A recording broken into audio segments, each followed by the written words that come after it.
Bonsoir à toutes, bientôt à tous. Alors le sujet qu'on va traiter, c'est celui d'essayer de comprendre ce qui arrive dans l'actualité. Voilà, essayer de voir comment on peut malgré tout garder espoir avec toute l'actualité qui nous touche personnellement, ou personnellement je veux dire que bon, on est tous touchés par ce qui arrive et ce qui se passe en Israël, et essayer de comprendre un petit peu qu'est-ce que c'est que on va dire l'exil en gros, quoi. Qu'est-ce que c'est que l'exil, ouais, qu'est-ce qu'on vit aujourd'hui, pourquoi on est obligé de passer par des événements pareils, pourquoi une souffrance aussi importante, c'est étonnant. Alors en fait le sujet il est traité dans les parachiotes qu'on a lus, ouais.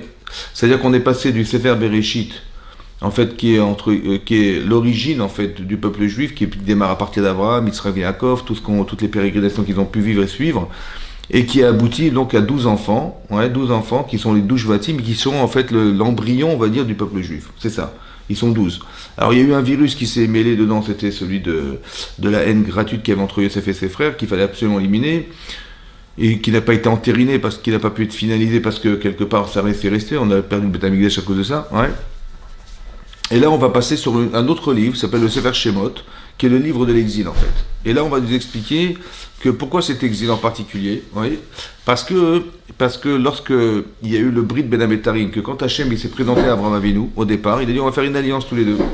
Oui, il a dit voilà, je te donnerai la terre d'Israël, tu auras une descendance aussi nombreuse que les étoiles, etc. du ciel, et il a fait une alliance. Bon, de cette alliance, il lui a promis deux choses: un, qu'il aurait une grande descendance, et deux, qu'on hériterait la terre d'Israël. Ça va? Et sur ce, Abraham il pose une question qui paraît étonnante. Il a dit Bama Eda Kirachena. Comment je vais savoir que je vais hériter la terre d'Israël? Voilà la question d'Abraham. Mais on ne comprend pas la question. Qu'est-ce qu'il voulait, Abraham? Il ne pose pas de question sur la descendance, mais il pose une question sur le fait d'hériter la terre d'Israël. L'Agma dans les Darim, et Rachid il explique un peu ça, elle dit qu'en fait c'était quoi la question d'Abraham? C'était, vous savez que pour hériter la terre d'Israël, il faut aider de tzadikim, parce que si on ne l'est pas, la terre nous vomit. Voilà ce qui est marqué dans la Torah. Alors comment tu peux me prétendre aujourd'hui que tu vas me donner la terre d'Israël et à mes enfants, tout en sachant que ça ne va pas dépendre de toi, ça va dépendre que d'eux, est-ce qu'ils vont mériter la terre d'Israël ou pas? Et c'est pas possible que tu me promettes quelque chose qui dépend de leur choix.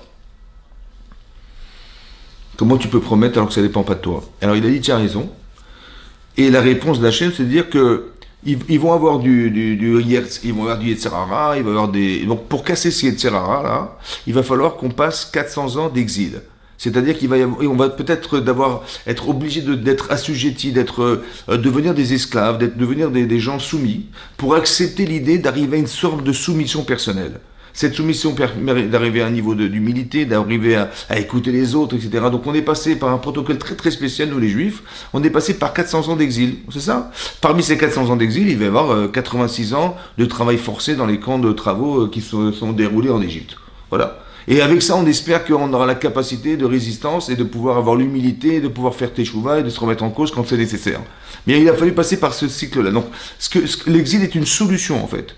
Ce que nous, on pense être un problème au départ, en fait, c'est proposé comme une solution pour permettre à Israël de passer par cette étape-là d'être esclave. Un petit peu comme Youssef. Vous avez vu, Youssef, il s'est pris pour... il rêve, voilà, j'ai rêvé, je vais vous raconter mon rêve, vous allez tous vous prosterner devant moi. Il est audacieux, en fait. Il est très intelligent, brillant, il a beaucoup de...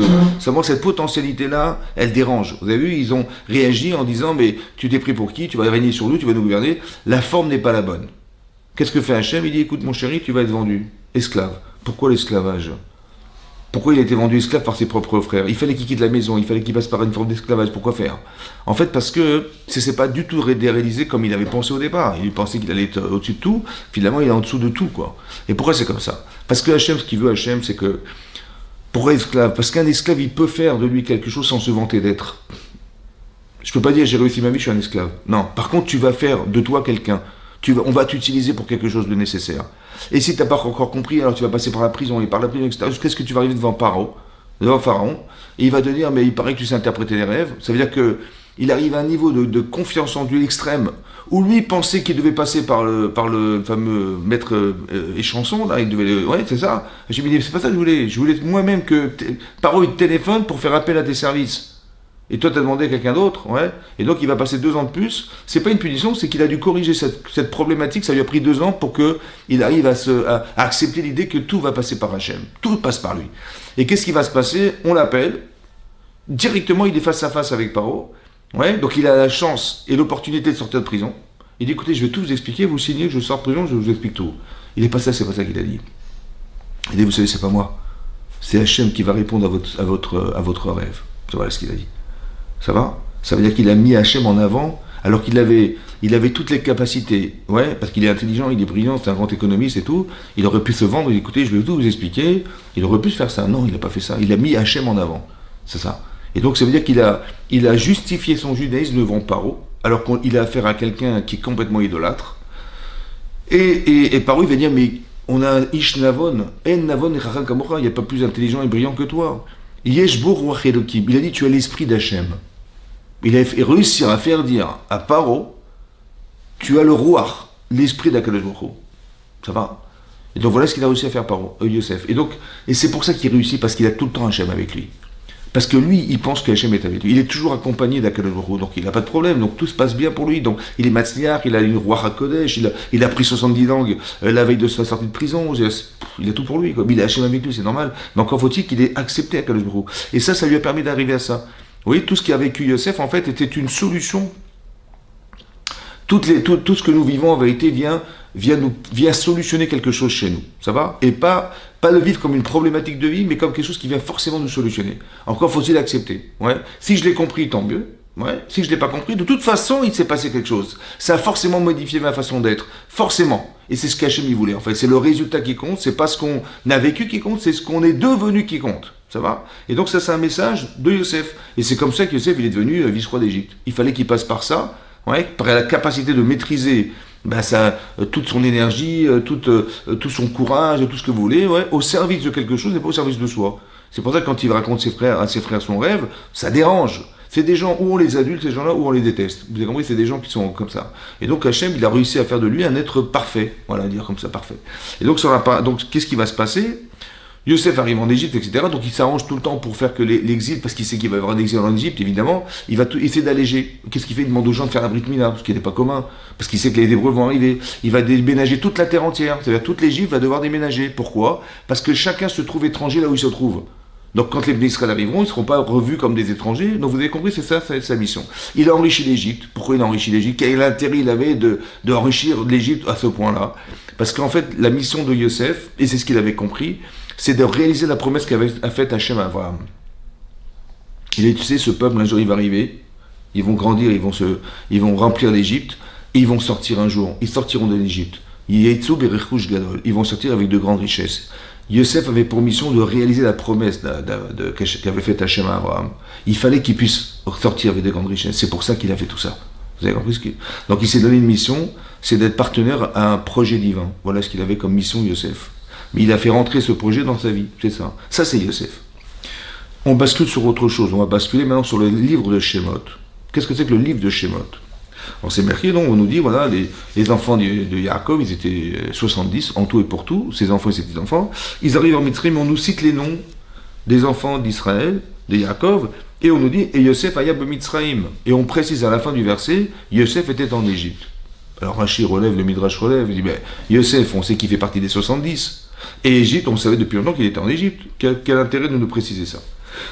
Pour nous dire, vous savez, Yosef, c'est le petit jeune adolescent, là, le berger de 17 ans, qui fait paître son troupeau, là, le petit sadique là-bas qui apprend la Torah avec son père, celui-là, vous avez celui-là, là, ce petit jeune là-bas, il est devenu roi d'Égypte. Mais il a conservé cette tzidkout. Ça veut dire, un jeune homme qui arrive à 17 ans dans un pays corrompu comme l'Égypte, il va se battre contre la société, il va essayer de se protéger contre tout ce qu'il voit et toutes les femmes et tout ce qui peut lui arriver dans sa vie, quoi. C'est ça. Il va se protéger contre ça. Mais à un moment donné, il va devenir le maître de ce pays. Ça veut dire qu'il a à sa disposition tout ce qu'il veut. C'est un autre Yetzirah, ça. Et malgré tout, il est resté intègre, il n'a jamais pu profiter de quoi que ce soit, de qui que ce soit. Vous avez compris ce qui se passe? Il est resté tzaddik. Ça, c'est Yosef. Voilà, c'est pour ça qu'on nous parle de ça. Et ensuite, on nous dit, Vayamot Yosef, est mort Yosef, Vekol Echav, et tous ses frères ont disparu. Vekol Adoraou, toutes ces générations ont disparu. Pour nous dire quoi? Pour dire qu'après, Paro, tout à coup, il change, il retourne sa veste, il veut absolument il voit qu'on se multiplie, il voit qu'on est en train de remplir la terre d'Égypte, on est en train de l'envahir, en fait. Et là, on va voir qu'il va avoir un discours bizarre. Mais ce que je vous dis par là, c'est, on voit que la société se transforme. Pourquoi elle se transforme? Pourquoi nous avoir précisé qu'était mort Yosef? Pourquoi nous préciser ces détails qui est mort Yosef? et que ses frères ont disparu, et que la génération qui a connu les frères Yosef a disparu. Quel intérêt de ce détail? Alors les commentaires expliquent, le Rach Chaim explique comme ça. Les tzadikim ne meurent pas. Ça va? Alors c'est-à-dire qu'il est mort Yosef. Oui. En fait, quand on étudie les livres de voilà, Mishavua, de Chafetz Chaim, tous les tzadikim qui ont vécu, il y a même des milliers d'années, on les a en mémoire, on fait les lois de Rabbi Shimon Bar Yochai, donc les tzadikim ne meurent pas. C'est quoi il est mort Yosef? C'est quoi il est mort Yosef? Il est mort Yosef, ça veut dire qu'il est mort dans la mémoire des gens. Ce que représentait Yosef, en fait, on était fiers d'être juifs parce que Yosef existait, vous comprenez? Il y avait quelque chose, un message très très fort à travers Yosef. C'est l'homme à lui tout seul qui a été capable de prouver à Paro qu'Hachem existe, quoi, c'est incroyable. Et bien ce message-là, hein, il a disparu. Il est mort Yosef. Bon, on s'est rattaché aux frères de Yosef. Donc on a des exemples vivants, voilà, des tzadikim, Yosef, et ben ses frères sont morts, ses frères. Et la génération qu'a connue, elle a disparu. Ça veut dire que le devoir de mémoire, la transmission des valeurs a disparu. C'est ça la mort, vous avez compris? On aurait dû transmettre à nos enfants, voilà ce que c'était que la Torah, voilà ce que c'est... Et bien ça a disparu. C'est ça qui est mort en fait. Yosef est mort, ses frères ont disparu, et la génération qui a connu Yosef, qui aurait dû transmettre les valeurs qu'ils avaient puisées de ces gens-là, a disparu. Et tout à coup, on s'écroule. Ça veut dire qu'en une génération, on peut tout perdre. C'est ça. Et donc on va tomber dans l'exil. C'est-à-dire, c'est quoi l'exil? En fait, c'est de voir que ceux qui nous adulaient, en fait, parce que c'était impossible d'imaginer que lorsque Yosef était vivant, qu'on aurait rendu ses enfants esclaves en Égypte, c'était impensable. Pourtant, c'est ce qui s'est passé, vous avez compris? Mais pourquoi? Parce que dès l'instant où on ne justifie pas ce que nous sommes, on devient des proies pour les autres. Va-t-il aller à Aretz Otam? La terre était pleine d'Hébreux. Et il a dit par une chose incohérente. Il a dit, venez, on va s'ingénuer, parce que Rav ve'atzum imenu. Ce peuple est plus nombreux et plus puissant que nous. Ici, on a affaire à l'Amérique.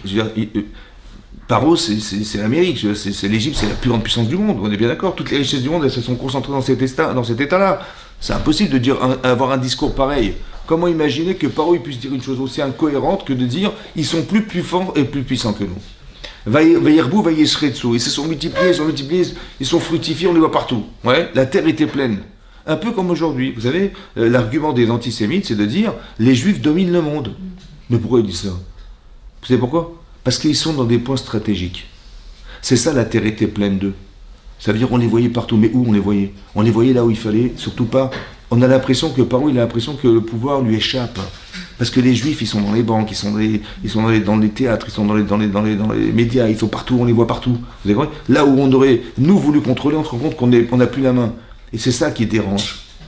Ils sont plus puissants que nous. Ça veut dire que tu es roi, mais tu n'as aucun pouvoir, parce que c'est eux qui dominent. Vous avez compris ce que je veux dire? C'est ça qui fait peur.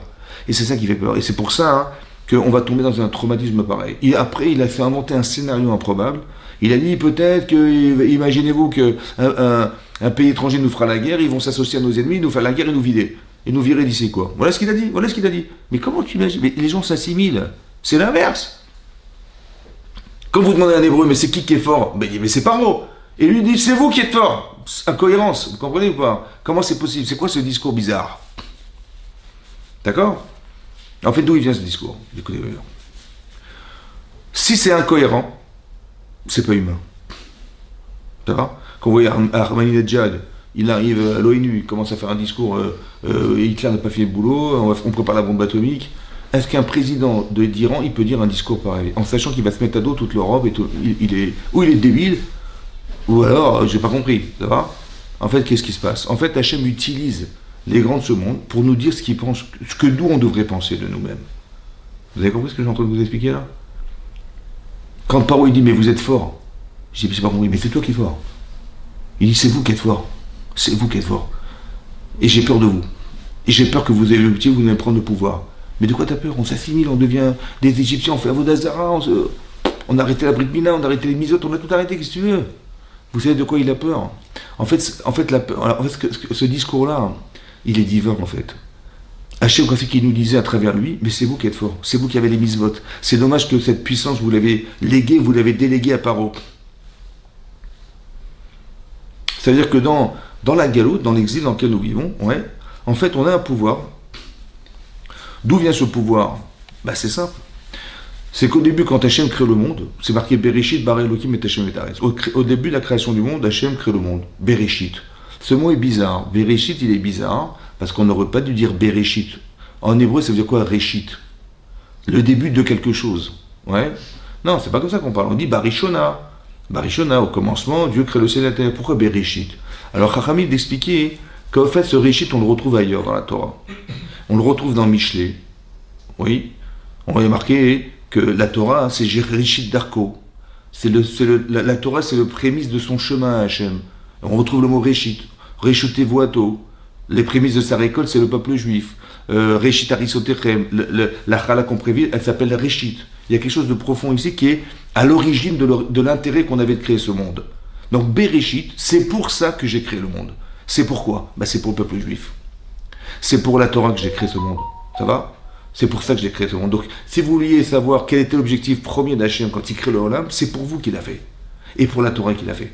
Il fallait qu'on arrive sur le mont Sinaï. La Gemara dans Psachim explique, oui, qu'il y a 26 générations entre la création du monde et le don de la Torah. Ça va?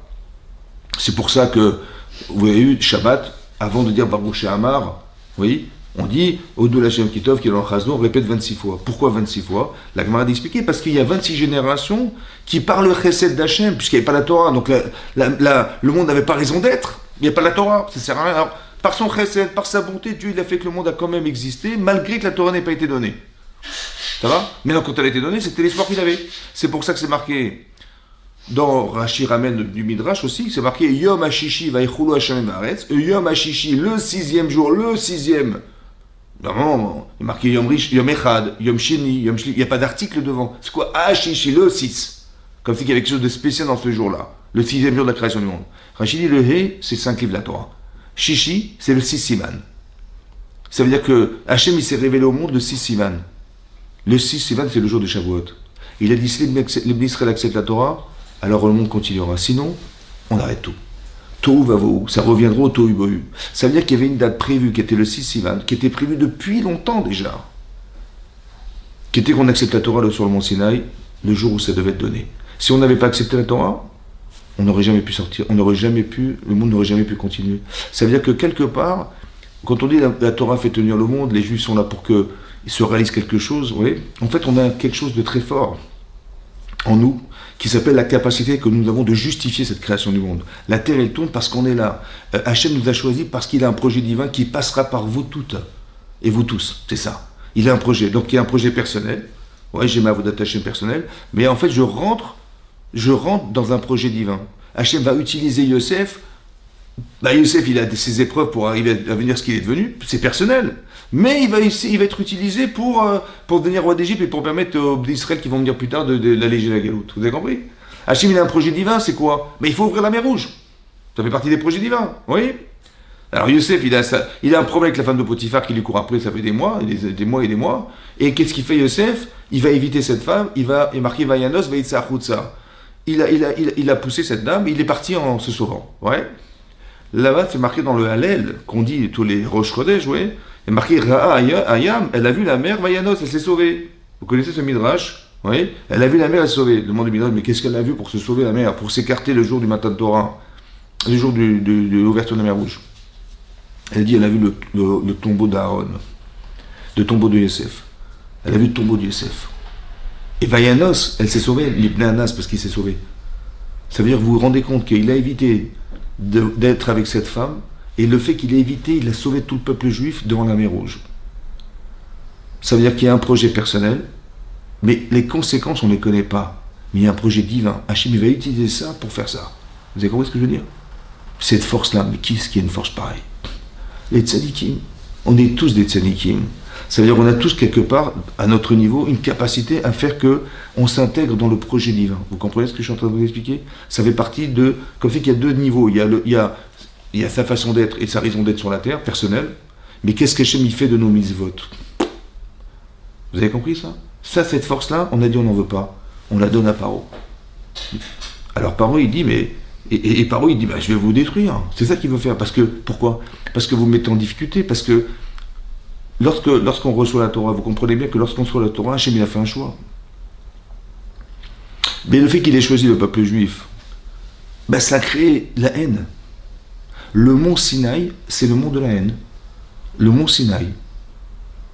Parce que, comme ça dit Rachamim, pourquoi? Parce que dès l'instant où Hachem a choisi son peuple, il a forcément mis de côté les autres.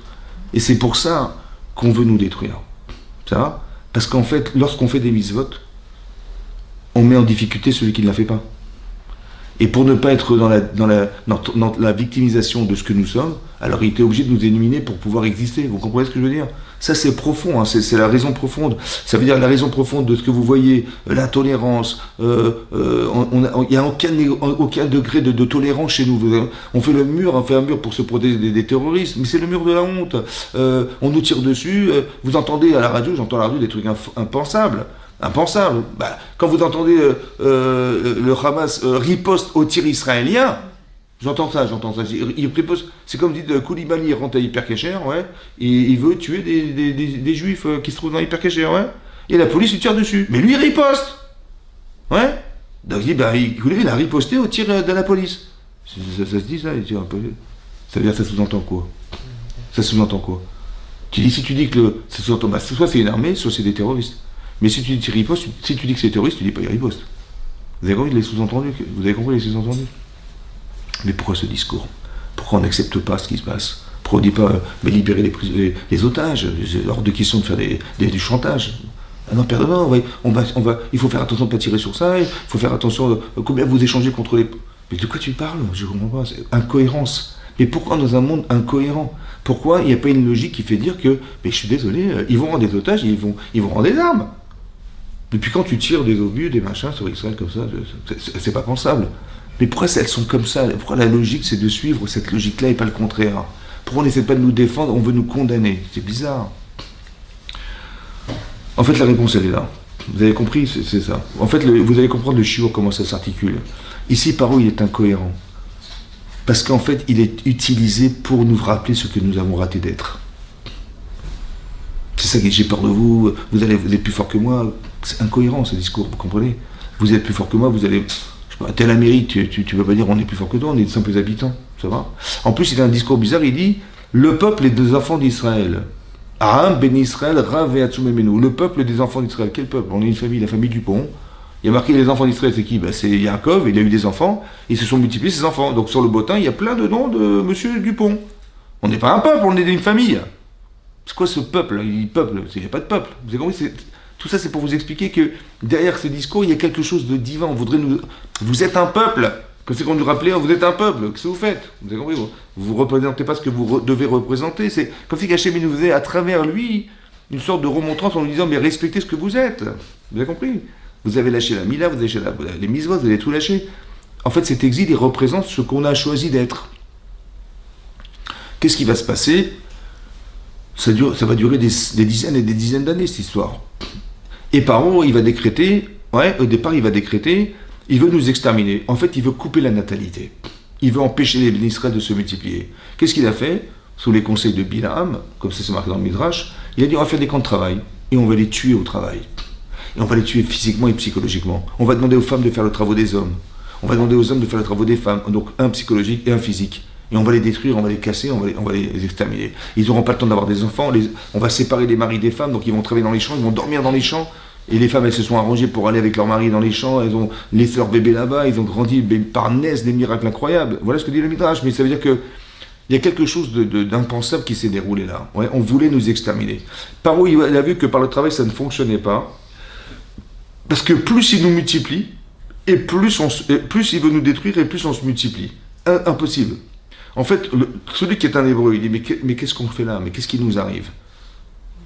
Mais d'un autre côté, des petits clins d'œil d'Hachem. C'est-à-dire, quelque part, on se dit mais qu'est-ce qui nous arrive? Et d'un côté, on a des petits clins d'œil comme ça. Tu vois, on veut nous détruire, on se multiplie bizarrement. Paro, qu'est-ce que fait Paro? Il va dire écoutez, j'ai pas réussi à le faire avec le travail, je vais demander au sage-femme directement de tuer les enfants. Ça va? Et il s'adresse à deux femmes essentiellement, qui étaient Myriam et Yochebed. Yochebed, qui était la femme de Abraham, et Myriam, sa fille. Il dit voilà, c'est simple, hein. Les garçons qui vont naître, vous les tuez. Et les filles, vous les laissez vivre. Est-ce qu'une femme, elle peut faire un truc pareil? Une femme, elle peut tuer un enfant Non. Une sage-femme? A fortiori que non, ça va? Sa volonté, sa mission c'est de donner naissance à des enfants, ouais, c'est son métier. Et on lui demande à elle de tuer des enfants. Est-ce que c'est pensable? C'est impensable. Est-ce qu'on peut dire une chose pareille? Non plus, vous avez vrai, mais c'est ce qu'il a proposé. Là-bas, bizarrement, c'est marqué parce qu'elles étaient yiré Elohim, elles craignaient Hachem, et elles n'ont pas tué les enfants. Et ça, j'ai pas compris. Qu'est-ce que ça a à voir avec la crainte d'Hachem? Humainement, ça se fait pas. Jamais une femme, elle va faire un truc pareil. Et a fortiori, sage-femme, c'est sa vocation de donner naissance à des enfants. On va pas demander à cette femme de tuer des enfants. Il va dire, humainement, ça se fait pas. Ça va? Et là, c'est marqué, non, parce qu'elle craignait Dieu. Quel rapport avec Dieu? Ça n'a rien à voir avec Dieu, ça. Et ce qui est aussi, il faut aussi réfléchir, c'est dire, mais c'est pas grave, elles n'ont pas voulu tuer des enfants, parce que bah, si la mise va de ne pas tuer, ça correspond à ce que Dieu veut, tant mieux. Hein, j'ai pas envie de tuer des enfants, et Dieu me dit, ne tue surtout pas, je dis, bah super. Oui, en fait c'est un problème, je veux dire, pourquoi c'est un problème? Parce que est-ce que je fais sa volonté, ou je fais la mienne? Est-ce que je fais une misva? Est-ce que je veux dire, Baruch ata Hashem, Elokeinu melech haolam, Shanu? Mais non, même s'il ne m'avait pas demandé, je l'aurais de toute façon pas fait. Vous avez compris ce que je veux dire? Le problème, c'est est-ce que je le fais dans mon intérêt personnel? Est-ce que c'est une mitzvah ou ça n'en est pas une? Est-ce que ça s'arrête à ma volonté personnelle ou c'est une volonté qui va au-delà de ce que je veux faire? C'est quoi la Yirat Shamaim? Et c'est ces femmes-là qu'on a choisies spécifiquement. Oui. En fait, la Yirat Shamaim, c'est comme ça. Peut-être l'idée, c'est la suivante. Il y a un projet derrière. Amram, c'est le mari de Yochebed. Amram, Gadolador Aya, c'était le Gadolador. Les gens étudiaient la Torah en Mitzrayim, vous savez. Oui. Parce qu'on avait le choix. Soit on étudiait la Torah, soit on travaillait dans les camps de concentration là-bas. Comme ça, c'est marqué. C'est pour ça que, plus tard, on verra que quand Moshe et Aaron ils sont venus voir Paro pour dire libérer l'Israël, il a dit retournez dans vos travaux. Et Rachid expliquait là-bas sur place, retournez étudier la Torah dans vos travaux, là-bas, c'est ça vos travaux, vous. Les Lévis, ils faisaient pas de. Ils étudiaient la Torah. Ouais, la Torah que Yaakov il avait transmise à ses enfants, qui étaient restés en fait. Eux, ils sont jamais rentrés dans les travaux forcés. Ils ont réétudié la Torah tout le temps, c'est resté comme ça. Et Amram, Gadol adore, c'était le grand de la génération en Torah. Et donc il savait pertinemment que Hachem avait promis à Abraham qu'on sortirait d'Égypte un jour, c'est vrai. Et sa femme, elle le savait aussi. Alors elle a dit comme ça, il faut que ses enfants vivent. Pourquoi? Parce qu'ils vont sortir d'Égypte. Ils vont rentrer dans le désert. Ils vont recevoir la Torah, ils rentreront en Israël. Voilà ce qu'elle avait en tête. Elle a dit, je vais le faire, non pas, je ne vais pas me refuser à les tuer, parce que, évidemment, c'est impensable, mais je ne vais pas le faire parce que, quelque part, ces enfants, il faut qu'ils rentrent en Israël. Vous avez compris? Elle est rentrée dans ce projet divin, par Yirat Shamaim. Elle a risqué sa vie, pour que on puisse, nous, un jour sortir d'Égypte. Et donc, Hachem a dit, parce qu'elles ont fait ça, deux choses. Un, il leur a fait du bien, ça veut dire qu'on s'est multiplié en Égypte, grâce à elle. Et à part ça, il leur a fait des bâtiments, des maisons. Quelles maisons? Rachid dit, Bate Keuna, Bate Malchut, Bate Livia. Il y a eu des Kohanim qui sont nés d'elle. Il n'y avait pas de Kohanim, ça n'existe pas les Kohanim. Il y a eu des Lévis qui sont nés de ces femmes. Et il y a des rois qui sont nés de ces femmes. Pourquoi? Quel rapport entre le fait qu'elles aient pu sauver des garçons et que ça ait pu créer des Kohanim, ça a créé des Lévis, ça a créé des rois, quel rapport? On dit, par le mérite qu'elles aient sauvé des garçons, elles auront des garçons. Non, pas marquer ça. Elles ont donné naissance à quelque chose qui n'existe pas, mais qui a une grande Kedusha. La grande Kedusha, c'est que dans le Beth Amikdash, il y aurait des Kohanim. Dans le Beth Amikdash, il y aura des Lévis. Et on a donné naissance à des rois. Pourquoi des rois? Parce qu'elles ont été maîtres d'elles-mêmes. Il y avait un contrôle sur soi-même. Vous comprenez ce que je suis en train de vous dire, hein? C'est quoi un Méler? Un Méler, c'est quelqu'un qui gouverne. Mais d'abord, gouverne-toi, d'abord. Et c'est ce qu'elles ont fait. Elles auraient pu malheureusement flancher. Elles ont dit, non, je suis désolé, il faut que ces enfants vivent. Au détriment de notre vie, on va pouvoir sauver ces enfants. Elles ont été maîtres d'eux-mêmes, alors elles vont créer des rois qui vont être maîtres du monde. Des Lévis et des Kohen pareil. Ça veut dire que quand on fait abstraction de soi, on crée de la Kedusha. Pourquoi? Parce que vous avez un corps et vous avez une neshama. C'est qui décide? Vous avez compris? Si tu dis non, je fais abstraction de mes intérêts personnels, parce que le roi il m'a dit si tu les tues pas, je te tue. Hein. Donc mon corps il me dit mais qu'est-ce qu'on fait? Quand je dis je doute, je ne sais pas quoi faire. En fait, c'est quoi le dilemme? Ta neshama dit mais qu'est-ce que t'attends? Mais vas-y, fais-le. Fais ce que Hachem t'a demandé de faire. Ne tue pas les enfants. Ta neshama elle te dit ne tue pas les enfants. Et ton corps il dit mais attends, je veux bien, mais et si je tue pas, je me fais tuer. Alors c'est qui va? Vous avez compris? Le dilemme il vient qu'on fait parce que en fait on est contredit par nous-mêmes. Parce que vous avez un corps, vous avez une neshama. Vous avez compris? Et donc ce fait que vous ayez un corps et une neshama, on a tous un corps et une neshama, c'est ce qui exprime en fait le problème contradictoire de la décision. Comment tu vas... Qu'est-ce qu'on fait? C'est comme on vous dit, je crois que quelqu'un vous dit, tu peux venir m'aider dimanche, je déménage. Je dis, mais attends, à quelle heure, comment, il y a combien de cartons, combien ça pèse, j'ai pas le temps, mais pourquoi tu poses la question? Mitzvah. Ma neshama, il dit, mais je sais pas combien, vas-y. Mon corps il dit, attends, oh, c'est fatigant, je sais pas forcément, et pourquoi il m'a demandé à moi? En fait, l'argument, il vient du gouffre, c'est le corps qui veut pas, c'est pas la neshama qui veut pas. Et ça, il faut bien que vous compreniez, ouais, que c'est, il faut pas avoir un discours qui va justifier intellectuellement ce que je dois faire. Il faut que j'arrive à me convaincre que mon corps, il doit y aller. Le discours, c'est pas le même. Si il me dit, je te donne 3 000 euros, j'y vais tout de suite. Mais 3 000 euros, ça répond pas à une mitzvah, ça répond au... on vient d'Afrique du Nord, nous. Vous avez compris? Donc c'est ça vient répondre à un besoin corporel. J'ai envie, s'il me donne 3 000 euros, bien sûr, je dors pas la nuit, donc j'y vais tout de suite. Hein. Mais il faut comprendre que ça doit répondre à un problème corporel. C'est mon corps qui n'a pas envie d'y aller. Donc ça veut dire que la hirat shamaïm qu'elles avaient, c'est d'avoir répondu à leur neshama plutôt qu'à leur gouffre. C'est un neshama qui parle, alors ça va créer de la gdoucha. Quand tu fais abstraction de toi à l'extrême limite de ta réalité, parce que tu veux vivre, ouais, et c'est le contraire, et tu vas t'engager dans un projet divin, et là tu rentres dans un projet qui est irréel, hein, mais qui fait partie de ta neshama, c'est ça que tu as réussi à faire, alors tu vas créer quelque chose qui est de l'ordre de la gdoucha. Vous avez compris ça? C'est ça. C'est ça. Ça, c'était les femmes. C'est pour ça qu'on dit bisrout cette kaniyot. Par le mérite des femmes, on est sorti de Misraïm. Parce qu'elles avaient un esprit un peu spécial de Messirut Nefesh. Elles ont donné leur vie pour les autres. Vous avez compris? Ça, c'est les femmes. C'est ce qui se passe. Et donc, c'est ce qui va se passer. Mais en fait, on va se multiplier, mais on va être assujetti à un travail. Jusqu'à quand? Alors, dans la parachute chez moi, c'est marqué comme ça. Après, on sait que Moshe est né, voilà, il a dû partir. Vous savez que Moshe, il a tué cet Égyptien à l'âge de 12 ans. Ouais. Et après, il s'est sauvé. Mais la Torah nous dit, jusqu'après, il s'est retrouvé à Midian. Ouais. Mais en fait, il a passé 60 ans de sa vie à l'extérieur. Il est arrivé à Midian beaucoup plus tard dans sa vie. On ne nous parle pas de ce passage de sa vie. Mais on nous dit simplement que que Moshe, il avait une particularité spéciale, que le Mashiach, c'est ça le Mashiach, ouais, c'est que Moshe, quand le Ramban l'expliquait, quand il a su qu'il était juif, il est descendu directement voir ses frères, ouais, qui étaient dans les travaux forcés.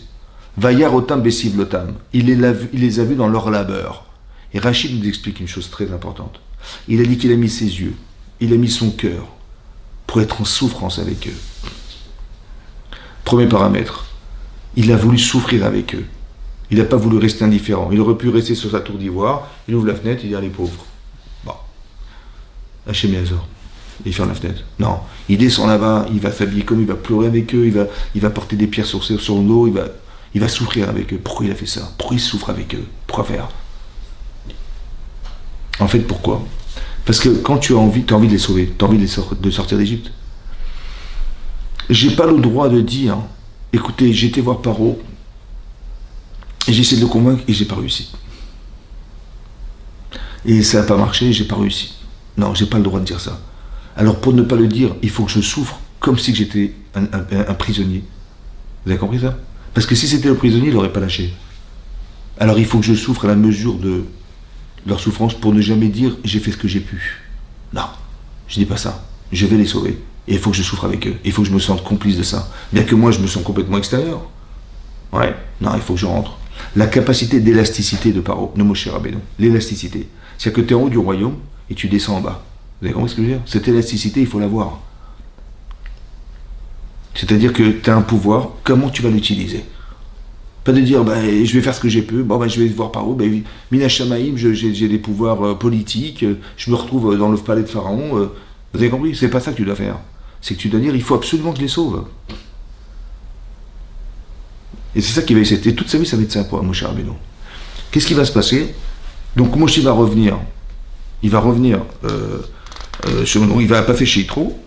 Et là, c'est marqué.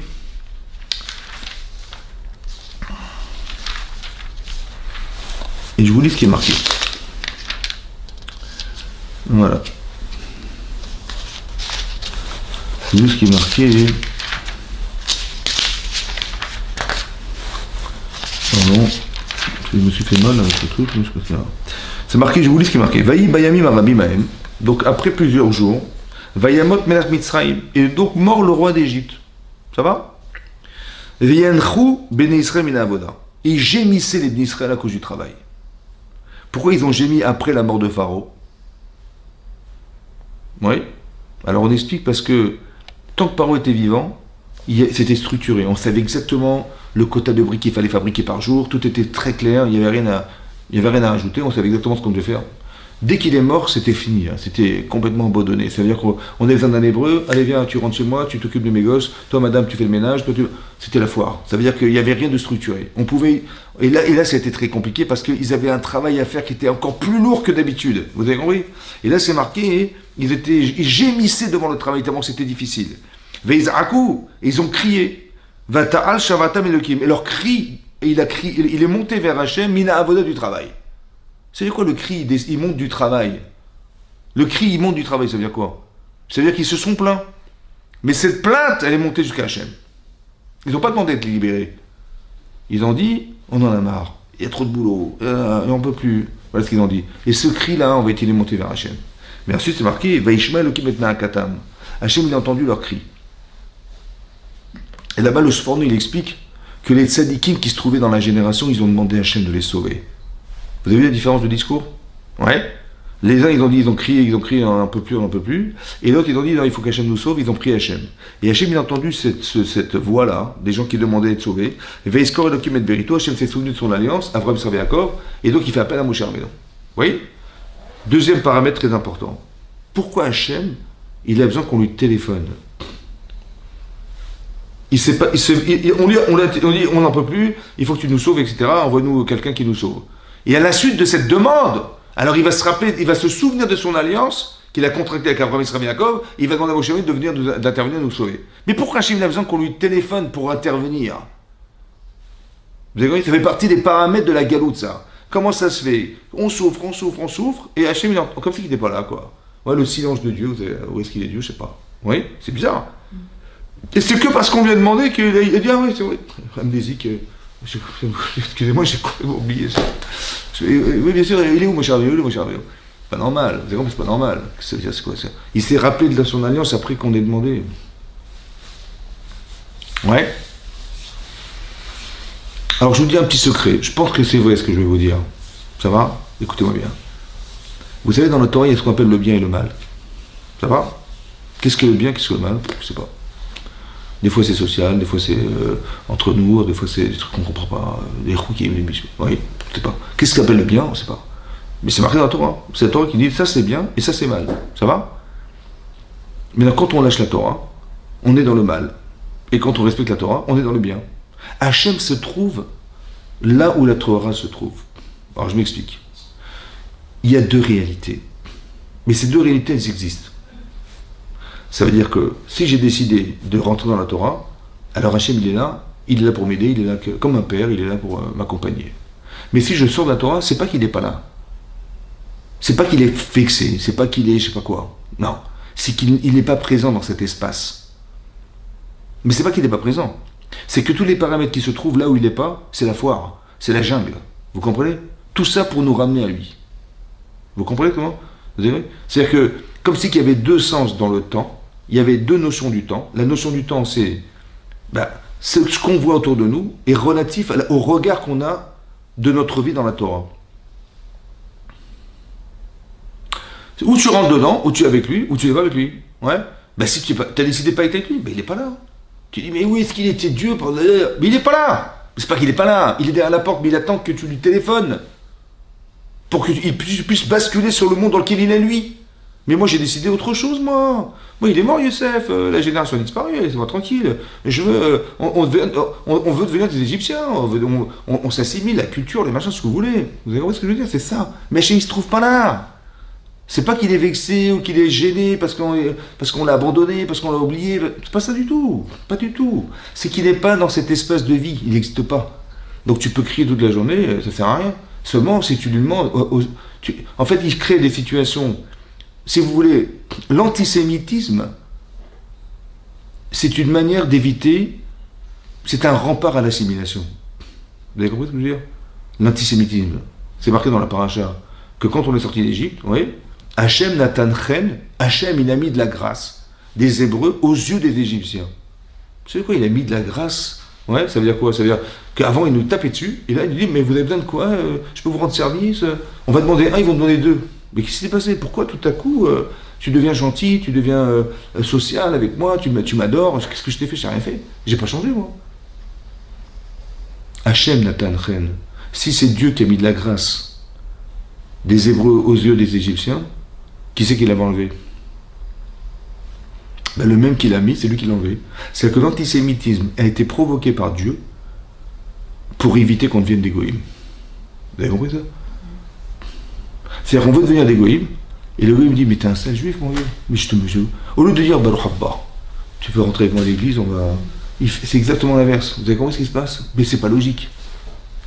Pourquoi? Parce que c'est Hachem qui a fait que. Sinon, on serait devenu des goïms depuis longtemps, je vous rassure. Mais on s'est battu pour... On nous rappelle qu'on est juif, et ils se sont battus pour qu'on ne devienne pas des goïms. Vous avez compris ce que je veux dire? Mais t'es un sale juif, toi, t'as un truc, là. Et on se dit, mais qu'est-ce que je t'ai fait? Je t'ai rien fait du tout, et on veut nous agresser. Ouais. En fait, ce système-là dans lequel nous nous trouvons, c'est parce qu'on n'accepte pas de l'être. Alors le gars, il va nous rappeler, comme Paro, il nous rappelle, mais c'est vous qui êtes fort, c'est vous qui machin, et je vais vous détruire. Et... En fait, comme si que la destruction qu'on voulait faire de nous, c'est ce qu'on avait raté comme vocation de représenter quelque chose dans l'âme. Vous comprenez ça? C'est incroyable. Mais ça dépend du regard. Le regard. Pourquoi je vous dis ça? Parce que vous allez voir dans les parachutes qui vont suivre, on a lu la semaine dernière Parashat Bo, il y a eu 3 dernières plaies dans la Parashat Bo, 3 dernières plaies. Après, qu'est-ce qu'a dit Hachem? Vous allez, voilà, il y aura la plaie des premiers-nés, et après vous allez sortir d'Égypte, ouais.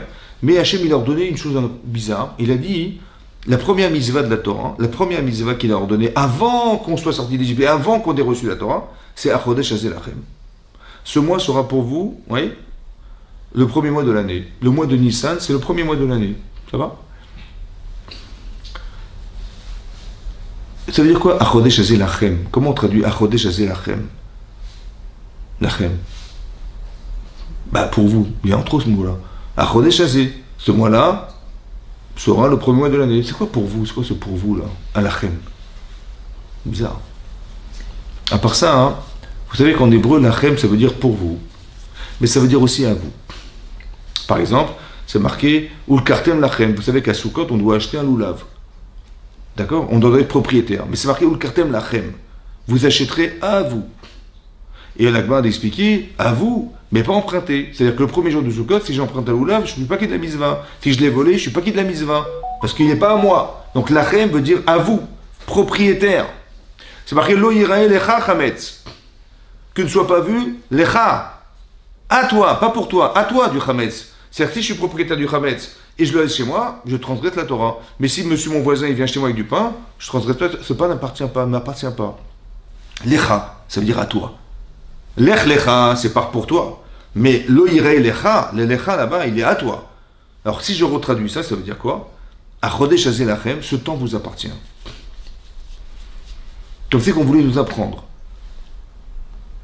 Et ça, il faut comprendre en quoi c'est un lien avec la liberté. Ouais. Que le temps, il m'appartient. Quel temps? Il faut être propriétaire du temps. Mais on n'est pas propriétaire du temps. Moi, j'aurais bien voulu refaire ma vie, recommencer à revenir en arrière. On a tous envie de faire des choses qu'on aurait voulu corriger. On ne peut pas revenir en arrière. Le temps s'égrène. On ne peut pas revenir en arrière. Le temps, est-ce qu'on est propriétaire du temps? Vous savez de la vie. Le temps passe, on ne peut pas le rattraper, ce temps. Oui. Et pourtant, la Torah nous dit, ce temps, il est necha, il est à toi. Tout t'appartient, ce temps. Et en quoi c'est un rapport avec la liberté, ça? Il faut comprendre ce que c'est cette histoire-là. Oui. En quoi Pessah, ça... Et on nous dit, vous savez, il ne faut pas qu'on ait le temps de faire du Hametz. Le temps. C'est quoi cette sorte de temps? Ça revient le temps. Hein. En quoi c'est un rapport avec la liberté? Et en quoi c'est un rapport avec l'histoire de Pessah, quoi? C'est quoi ce temps-là? Alors j'ai pensé comme ça, peut-être lié comme ça. À partir d'une Gemara dans Yuma. Il y a une Gemara dans Yuma qui dit une chose étonnante. La Gemara, elle dit là-bas, dans Yuma de Fevav, la Gemara, elle dit que si quelqu'un il a fait des avérotes bémézides, c'est-à-dire qu'il a volontairement transgressé la Torah avec toute la connaissance qu'il avait de l'interdiction. Ouais. Il savait que c'était interdit, il dit je m'en fiche, moi je fais ce que je veux, laissez-moi tranquille. Il faut pas rouler en voiture Shabbat, laissez-moi tranquille avec vos histoires. Je sais très bien que c'est interdit, mais je n'ai pas le choix en fille, j'ai pas le temps, il faut que j'aille à la synagogue, je vais pas y aller à pied, hein, il prend la voiture. Donc Mézid, il est volontaire contre la Torah, ok? La Gemara dit que si il a fait Teshuvah, mais il ira. Ça veut dire qu'il a fait Teshuvah, il a remis envie de sa vie en cause, il dit j'ai honte, comment j'ai pu faire un truc pareil, je savais pas la gravité, ouais, je savais pas. Par Hirat Shamaim, par crainte d'Hachem, alors c'est Averot, les Averot qu'il a fait de Bémézid, elles deviennent des Jgagot, comme s'il avait fait sans savoir. Ça va? Alors qu'il était volontaire, hein? On le considère comme si que c'était involontaire. Et s'il a fait Teshuvah, mais à Avat Hachem, ça veut dire qu'il a dit, il n'avait pas d'enfant, ça fait 15 ans qu'il n'avait pas d'enfant, et il a été voir des rabbinim, il a prié, et sa femme est tombée enceinte, il a eu des enfants, grâce à Dieu, il a eu des enfants. Il dit, mais Dieu est merveilleux, Avat Hachem, il est amoureux d'Hachem, hein, il est amoureux d'Hachem, il dit, mais comment j'ai pu faire toutes ces avérantes? J'ai dit, voilà, quelle catastrophe, par Avat Hachem. Ouais, amour Hachem, alors on dit que c'est avérote qu'il a fait volontairement, elles deviennent des srouillottes. À cause du malaise qu'il avait d'avoir transgressé Shabbat et d'avoir pas mangé kasher et tout ça, il est tellement honteux que ça lui a permis de faire tchouva me'ava avec amour. Alors ça devient des mérites. Ça va? Voilà ce que dit l'Agmara. J'ai pas compris. Comment une avéra, elle se transforme par quelle baguette magique? On a encore les photos hein, et les vidéos des grillades à Shabbat sur la plage de Deauville. Ouais. Et tu me dis ça, c'est des misotes, ça, c'est des strouillottes, quel mérite, j'ai pas compris. On a les albums. Le passé, c'est le passé. Comment tu peux transformer une avéra qui est passée en mérite? C'est possible, ça? Comme ça, dit l'Agmara. Pas compris. Comment on peut transformer un passé en mérite? Comment on peut transformer un acte qui a été fait volontairement en accidentel? C'est impossible. Oui? Alors j'ai pensé comme ça. Peut-être l'idée, c'est ça. Quand vous conjuguez le temps, oui, il y a le passé, le présent et le futur. Oui, mais le passé c'est quoi? Ben, c'est ce que j'ai fait. Ce que je vais faire, ce que je fais, ce que je vais faire. Ouais. Donc mes actes, ils sont passés, ils sont présents, ils sont futurs. Ça va? Voilà ce que j'ai fait l'année dernière. Ça va? Et voilà ce que je fais maintenant et voilà ce que je vais faire demain. Donc le temps, la conjugaison du temps, c'est sur des actes passés, présents et futurs. Mais ce que vous avez fait dans votre vie, c'est où? Les influences que vous avez vécues, choisies ou subies, c'est où? Hein?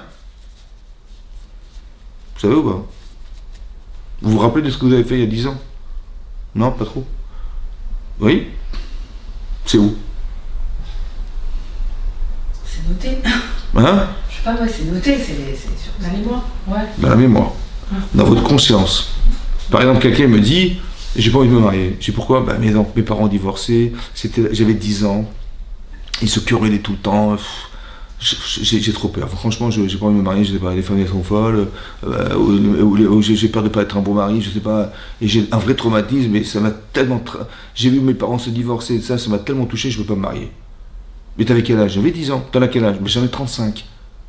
Mais t'as 10 ans ou 35 ans? Mais j'ai 35 ans. Mais non, t'as 10 ans.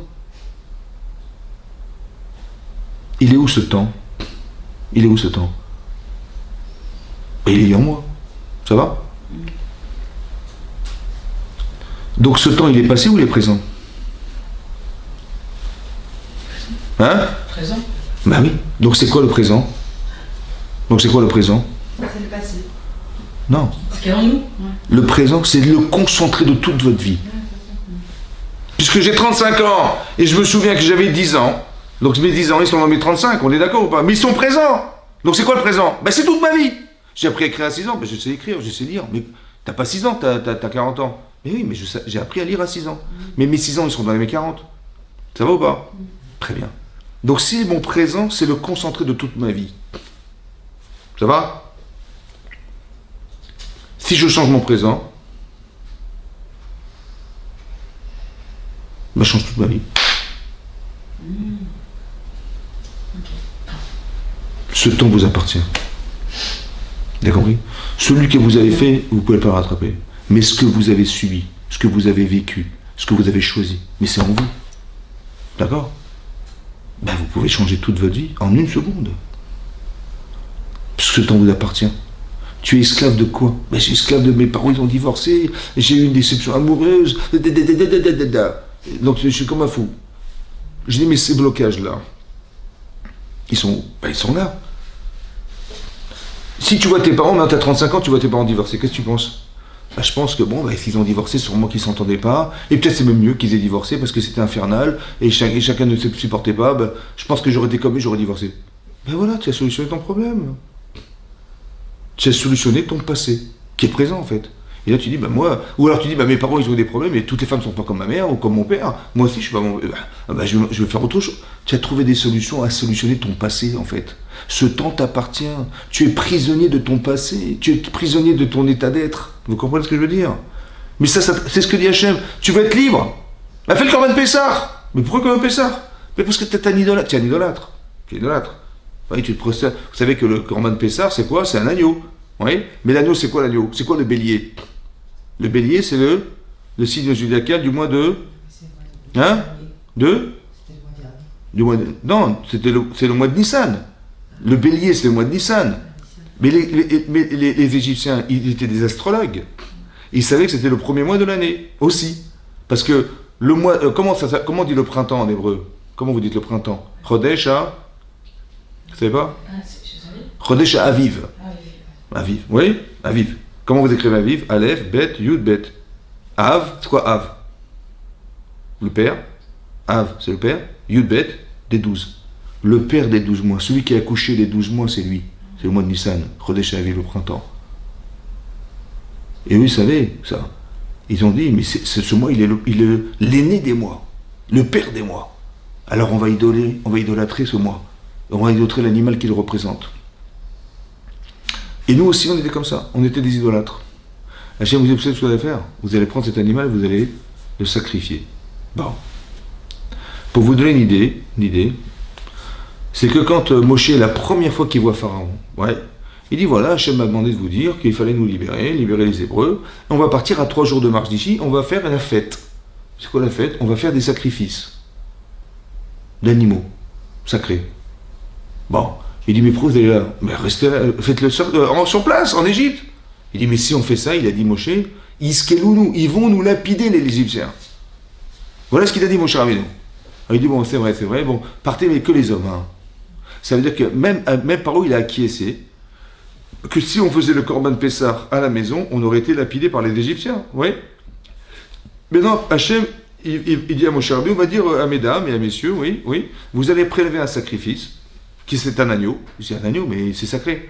Vous allez l'accrocher à votre lit, là, à votre lit, au pied de vos lits, le 10 du mois de Nissan, et 4 jours plus tard, vous allez l'égorger et vous allez le manger grillé, avec des matzot et du maror. Voilà ce qu'il a demandé à Hachem.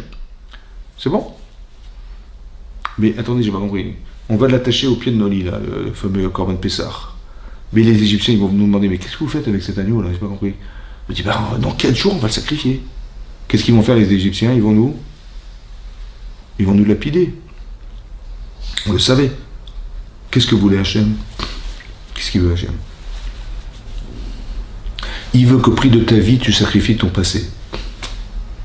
C'est terminé. Oublie. Oublie ta Avodah-Zara et oublie tout ça. T'es idolâtre? Oublie. Mais comment? Au prix de ta vie. C'est pas dire, ouais, c'est vrai, c'est pas bien. Non, parce que tu vas risquer de mourir. C'est pas grave. Tu es prêt à faire ça? C'est ça qu'il a demandé à Hachem. Fais la Brit Mina. Fais ça. Et surtout, tu prends le sang, là, tu récupères du Corban, et tu vas mettre du sang sur les poteaux, les linteaux de ta maison. Hachem, il a vu le sang, il a passé au-dessus des maisons, nous épargner. Ça va? Oui? Rachid nous dit qu'il n'a pas vu le sang, il savait qu'il y avait du sang. Il a vu la mitzvah. Qu'est-ce qui nous a sauvés? La mitzvah nous a sauvés. Ça veut dire quoi la mitzvah? C'est-à-dire que quand tu t'engages, c'est pas de la blague. D'accord, oui, tu t'es engagé au prix de ta vie. Tu dis, ouais, je renie mon passé, c'est terminé. Mais ce passé, il est en toi déjà. Tu te rappelles hier, tu faisais Avodah Zara comme ça. Mais ça, il faut renier, ça, c'est fini. Mais tu dis, mais comment je vais rattraper le temps passé? Tu n'as pas besoin de le rattraper, il est en toi. C'est ce temps dont je te parle. La liberté, c'est d'arriver à changer tout ce qui est le traumatisme dans ton passé. Tu dis, mais je peux pas, c'est très difficile. J'ai compris. Mais sache que ça t'appartient. Vous avez compris ça? Ça t'appartient, ce temps t'appartient. Ce temps t'appartient. Pire que ça. Tu es convaincu qu'il faut le faire? Tu es convaincu qu'il faut le faire? C'est marqué dans la Gemara. Ouais, c'est pour ça qu'on appelle ce Shabbat. Shabbat Agadol. Pourquoi il s'appelle le grand Shabbat, celui qui précède Pessah? Parce que le 10 du mois de Nissan, lorsqu'on nous a demandé de prélever un sacrifice et d'attacher au pied de nos lits, c'était le 10 du mois de Nissan. Et c'était un Shabbat. Et là, il y a un miracle. Quel? C'est comme que les Égyptiens nous ont vus, ils n'ont pu rien dire. Ils se sont tus. Ouais. ils n'ont pas réagi. Disons, ils ont réagi, mais ils n'ont pas pu faire autrement que d'accepter ce qui s'est passé. Miracle. Shabbat Agadol. Ce Shabbat, il est spécial, il est grand. En quoi? Parce que les Égyptiens n'ont pas bronché. Alors, je vais vous expliquer pourquoi ils n'ont pas bronché. C'est bizarre quand même comment ça se fait qu'ils n'ont pas bronché. Parce qu'écoutez-moi bien. Si vous êtes convaincu de ce que vous pensez, rien ne peut vous toucher. Rien. Le silence des Égyptiens, c'est la capacité que vous avez d'accepter la Torah. Dans l'espace dans lequel vous vous trouvez, c'est Hachem qui s'occupe. Si tu dis non, je ne sais pas ce qui va se passer, j'ai peur, je doute, tu doutes, alors Hachem n'est pas là. Mais si tu es sûr de toi, c'est incohérent ce que je vous dis, hein. Mais c'est ça la Torah. Tu dis, mais tu te rends compte de ce que tu me dis, tu me demandes de prendre un sacrifice, tu me demandes de rentrer dans le désert, tu me demandes, mais je peux pas, mais c'est hostile à la vie le désert, comment tu me demandes de rentrer dans le désert? Tu rentres ou pas? Tu rentres? Eh bien tu vas, il va tomber de la manne, le truc. Il va y avoir le Béar Myriam, il y aura tout. Mais si tu avais refusé, dis bon, tu veux pas, il n'y a pas de problème. Mais tu aurais raté l'occasion de voir ces miracles incroyables. Parce que tu t'engages, vous avez compris ce que je vous dis? Le temps, c'est ça le temps. Le temps, c'est à la fois ce que tu portes en toi, et le temps, c'est ce que tu vois. Comme si que le temps, c'est quoi? C'est que la réalité, ouais, elle est fonction de la conception que vous lui donnez. La réalité et le niveau de conception que vous donnez. Si vous êtes sûr que ce que vous devez faire, rien ne peut faire écran et rien ne peut faire obstacle. Même les Égyptiens, ils ne vont pas broncher. Vous avez compris ce que je veux dire? Même les Égyptiens, ils vont donner des trucs, ils vont donner des cadeaux avant de sortir d'Égypte. C'est pas possible. Parce que tu es sûr de toi. Tu es sûr d'être accompagné par Hachem. Alors Hachem, il te fera tout ce que tu voudras. Il va être proche de toi, il va t'aider, il va t'accompagner. C'est comme, on dit, Avinu Malkenu. Avinu Malkenu, ça veut dire quoi? Avinu Malkenu. On dit d'Hachem, Avinu. C'est quoi Avinu? Notre Père. Mais Dieu, c'est mon Père. Moi, j'ai vu sur mon livre de famille, j'ai vu, mon Père, c'est pas Dieu. C'est quoi Avinu? C'est quoi Avinu? Malkenu. Avinu. Avinu, c'est comme ça. Il y a une notion de Père. Mon père, il veut absolument ma réussite. Mon père, il veut absolument m'aider, absolument. Il va me nourrir, il va me vêtir, il va s'occuper de moi, de ma scolarité, il va essayer de faire de moi. Il va essayer de m'apprendre à vivre pour que je puisse me marier un jour, etc. Il m'accompagne, mon père, en permanence. Oui? Et bien c'est ça, Hachem, Avinu. Il n'est pas mon père, hein, mais il y a une notion de père chez lui que je retrouve chez lui. Cette notion de père que je retrouve chez mon père, je le retrouve chez lui. C'est mon père. Autrement, mais c'est mon père. C'est-à-dire que là où tu iras, alors, si tu ne lui téléphones pas, tu ne téléphones pas. Il n'est pas là où tu n'es pas. Il est là où tu seras, avec lui. Mais si tu n'es pas avec lui, il n'est pas là. Vous comprenez ce que c'est ça, Vidou? Ouais. Il n'est pas vexé, hein. Il dit, mais juste moi, tu veux pas, il n'y a pas de problème. Tu ne me téléphones pas, tu veux pas que... Hachem, il a besoin de ce lien, en fait. Il a besoin de ce lien. Je vais vous dire pourquoi. Le lien, c'est la Emouna. La capacité qu'on a d'accepter Hachem dans sa vie. Comment ça marche? Alors, vous allez voir que la confiance en Dieu qu'on a eue, elle nous a permis de sortir d'Égypte. Ça va? Ouais. Mais bizarrement, Hachem, il a fait en sorte que Paro, il nous a pourchassés lorsqu'on est parti d'Égypte. Ouais. Il a dit une chose bizarre, il a dit Mazotassino, qu'est-ce qu'on a été faire de renvoyer les Israël alors qu'ils nous servaient? Il vient de perdre son pays, il a perdu son fils. Et quand même, il pense encore nous rejoindre, c'est incroyable quand même. Oui? Pourquoi il a fait ça? Parce que ce qui s'est passé, regardez ce que fait Hachem. Il est marqué dans la paracha de Béchalar, Vaï Béchalar Paro, alors que Paro nous avait renvoyés. Ouais? Vaï Béchalar Paro, Velo Nicham Elokim, Hachem ne nous a pas dirigé, derech Eres Pilishtim, vers le pays des Philistines, la bande de Gaza. Non. Il nous a fait faire un détour. Pourquoi? On est passé par le désert. Pourquoi? Parce qu'il a vu il a eu peur que si on va faire la guerre contre les Philistines pour rentrer en Israël, alors on va rebrousser chemin, on va avoir peur et on va retourner en Égypte. Alors pour ne pas qu'on soit obligé de retourner en Égypte, alors qu'il avait fait tout ça pour qu'on quitte l'Égypte, alors il ne nous a pas proposé de rentrer en Israël directement. Ça va? C'est ce qu'il a dit à Hachem.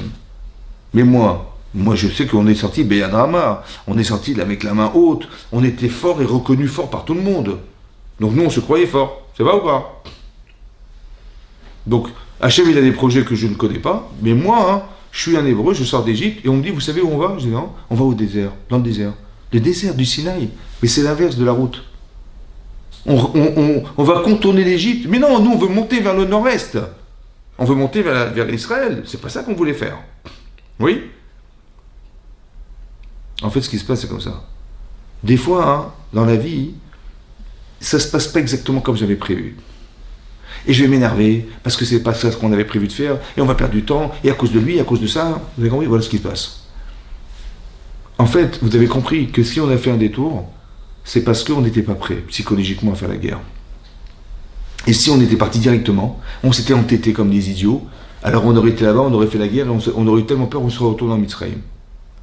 Voilà ce qu'on a fait. Donc pour éviter ça, Hachem, il a fait qu'on a fait un détour. Oui. Maintenant, quand ça va pas, quand c'est pas exactement comme tu avais pensé, qu'est-ce que tu fais?